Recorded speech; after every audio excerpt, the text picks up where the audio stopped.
Halo semuanya, selamat datang di course QA Estate. Perkenalkan, nama saya Krisnawan. Saya sebagai fasilitator di course ini. Pengalaman saya sekitar 3-4 tahun sebagai estate dan sekitar 3 tahun sebagai QA manual. Oke, mungkin teman-teman ada yang penasaran atau bertanya-tanya, sebetulnya tugas QA di Axelbed itu ngapain aja? Sebagian besar tugasnya itu beberapa di antaranya membuat eh, performance testing menggunakan K6. Kemudian membuat Postman testing, API testing menggunakan Postman, dan selanjutnya beberapa dari tim QA utamanya melakukan manual testing untuk service-service yang tidak bisa dikerjakan dengan Postman atau K6. Mungkin cukup itu dulu perkenalan dari saya.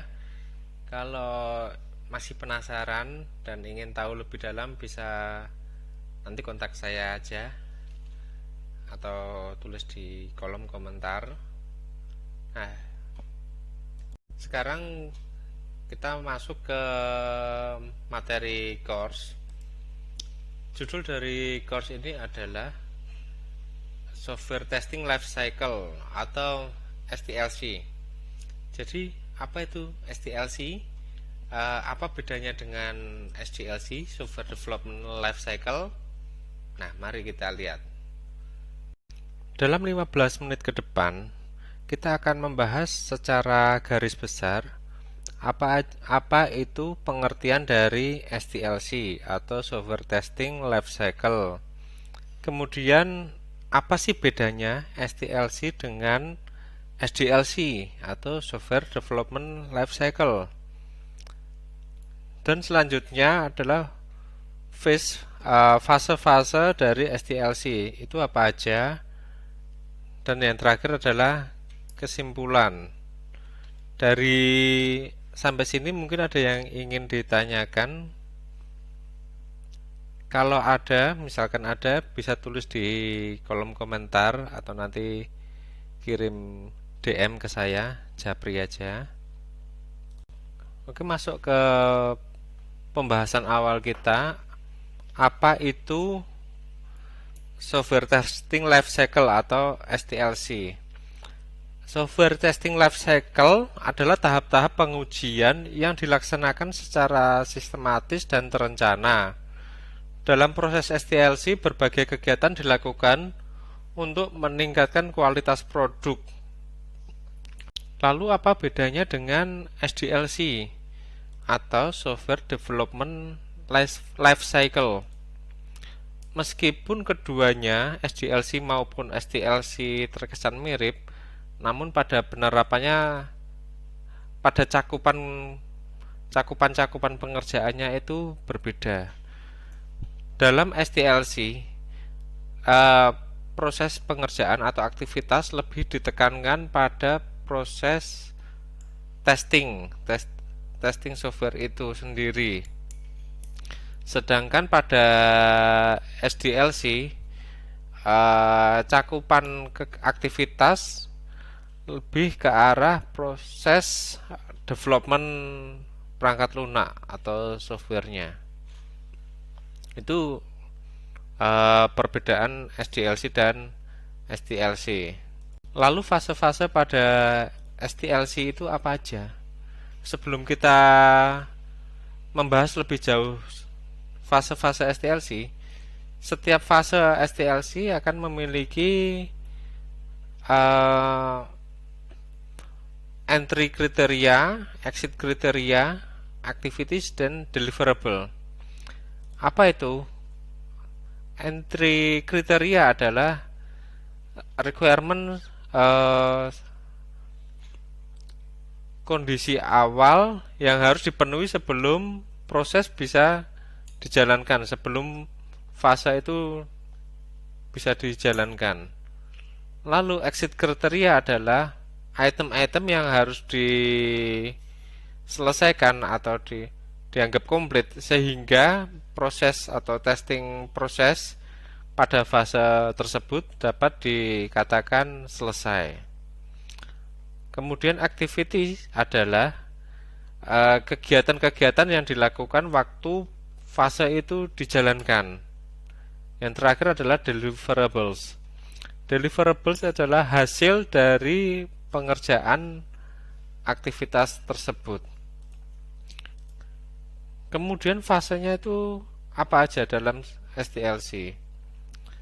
Fase-fase SDLC meliputi requirement analysis, test planning, test case development, test environment setup, test execution, dan test closure. Pada saat requirement analysis, requirement analysis adalah tahap pertama dalam software testing lifecycle atau SDLC. Requirement software yang sudah ada dari stakeholder atau sistem analis atau product manager, mungkin developer atau project manager dianalisa oleh tim QA untuk mengetahui detail dari softwarenya, mungkin modulnya, fitur, fungsi, servisnya yang dibangun. Review dan validasi dijalankan jika masih ada kekurangan untuk dari kejelasan requirement tersebut, menganalisis apa saja yang pengujian apa saja yang akan dilakukan, baik itu secara manual atau secara automated. Fase requirement analysis akan menghasilkan deliverable berupa list of testable requirements atau list dari requirement yang dapat dites, dan juga automation feasibility report jika ada. Selanjutnya fase planning. Fase planning adalah suatu stage di mana QA manager atau QA lead mendefinisikan strategi testing dan membuat estimasi untuk effort dan cost yang dibutuhkan untuk seluruh proses life cycle, seluruh proses testing. Kemudian tim juga akan memutuskan akan menggunakan tool apa sih, terus pembagian role dan training jika dibutuhkan. Deliverable yang dihasilkan berupa tes strategi, tes plan, tes effort, dan dokumen estimasi. Masuk ke fase ketiga berupa test case development. Oh ya, sebelumnya mungkin saya terlalu cepat. Materi-materi yang saya ulas ini nanti mungkin bisa dibagikan ya, bisa diakses, dibaca sendiri, dipelajari. Kalau ada yang ingin ditanyakan bisa tulis di kolom komentar atau langsung japri ke saya atau tanyakan ke moderator.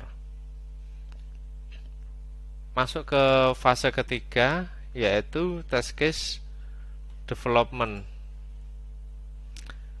Pada tahap test case development berisi hal-hal yang akan menjadi acuan dalam pengujian yang melibatkan untuk pembuatan test case, tes data, atau bahkan script untuk automation test berdasarkan dari test case yang sudah dibuat. Deliverable-nya berupa test case, tes data, atau tes script untuk automation. Memasuki tahap selanjutnya yaitu tahap test environment setup. Tahap ini memastikan bahwa environment di mana tes itu akan dilakukan dapat berjalan dengan baik. Environment dapat berupa server di cloud, bisa menggunakan AWS atau Azure, atau bisa pula pakai server lokal berupa bare metal. Untuk melakukan pengujian environment atau setup environment, biasanya tim QA atau SDET akan melakukan smoke test terhadap environment tersebut untuk memastikan apakah environment sudah benar-benar siap. Smoke test dilakukan untuk memastikan fitur atau fungsi penting dapat berjalan dengan baik sebelum dilakukan functional test atau regression test. Deliverable yang dihasilkan berupa test environment atau hasil dari smoke test.